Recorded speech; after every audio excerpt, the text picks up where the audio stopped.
East Fremantle made the journey to Claremont Oval for the round 9 clash in this WAFL season with an idea that they could topple the Tigers. Claremont had lost a game, their first of the season, just a fortnight earlier against West Perth, but had rebounded terrifically the following week in our televised match when they dumped the Demons by 83 points. It was a day where there was a fluky easterly breeze which made some of the disposals and also the goal front accuracy a little bit questionable, but you couldn't question the endeavour from either side. Let's pick up some of the highlights throughout the afternoon. And East Fremantle welcomed back Reece Palmer and also Jonathan Griffin. Jonathan Griffin been a tower of strength this season in the ruck. He was named earlier in the week to actually make his debut for Fremantle, but once again he was a dominant force in the big man department.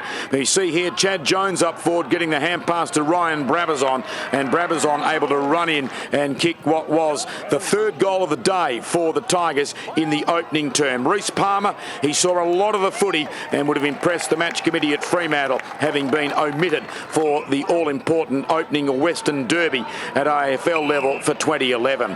Orzell again was able to use his blistering pace to open up East Fremantle on occasions, and a long-range goal there from just outside the 50-metre arc. We see here a good running piece of play by Callum Leslie, pops the ball up, and we see Palmer there feign to his right and then back onto his trusty left boot, and with players more interested in each other at the top of the goal square, Warren and Starling, the ball found its way through the major opening.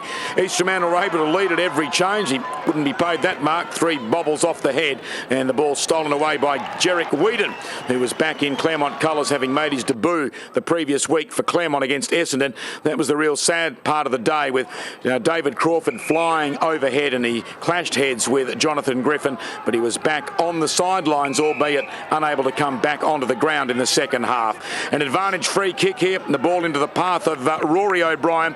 Good peripheral vision. He spots young Yeo, the best and fairest a few years ago in the Colts, runs into 30 metres and drills it through, keeping it low to negate that strong easterly breeze throughout the afternoon.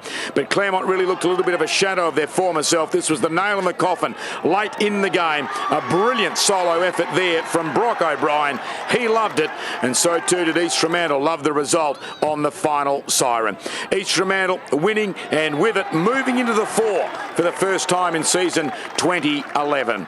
They led at every change, and they were 19 points up when they turned for home, and they kicked one more goal than their opponent in the last term to run out winners by 25 points. And with that, they'll take some confidence into next round. They'll be at home, and we'll be there with our grandstand cameras. Round 10, 2 o'clock this Saturday afternoon from Shark Park, when East Fremantle take on the reigning premier Swan Districts.